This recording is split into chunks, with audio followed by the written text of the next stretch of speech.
Now, the diagnosis of a condition that leads to developmental challenges is difficult for any parent. The cost of the required rehabilitation of such patients adds to the stress. Now, occupational therapy is costly and rather unavailable, especially to parents who didn't anticipate the problem, which is, of course, usually the case. But as Charity Mwangi reports on this week's My Job segment, John Nyera's passion for occupational therapy drives him to make home visits that are of great comfort to the families of patients.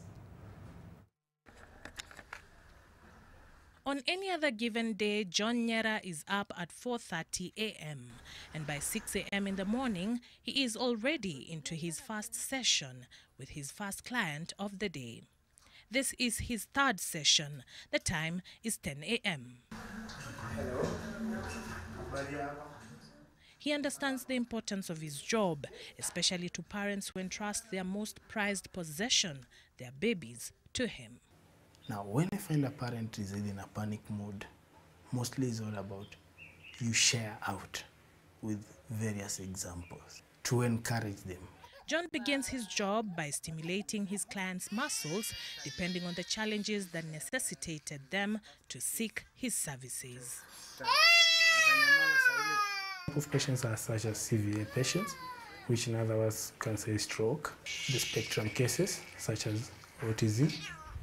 Then other cases we have got jaundice, others are cerebral palsy. Meningeal patients, most will find they do regress in their milestone.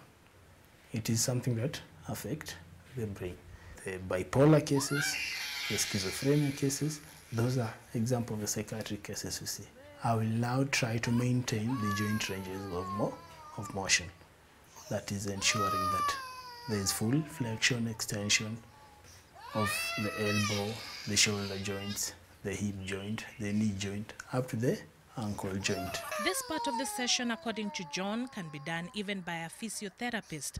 But then once the baby's clothes are put back on, his main task begins. It is uncomfortable to watch, but John tells us all the motions and exercises are well calculated and expertly executed to the benefit of the patient. 13. 1 month, let me work on eye contact, eye tracking skills, toys. 2 months, let me work on head control. For rolling the eyes at 6 months, let's go to sitting and onwards until it reaches a point this child is independent to run outside, play like other children. John laments the stigma that at times forces parents to hide their children or present certain conditions. He says help is available. In African setups, you'll find most people say, okay, tutafanya hivi na hivi, mtoto arudi, akuwe sawa. Ama, hiyo wacha tu, atacheza atakuwa sawa. Then it reaches a point, they find, okay, it's kind of a disability. You'll find so many cases of autistic people turning out to be very big people in the society, coming up with something very creative.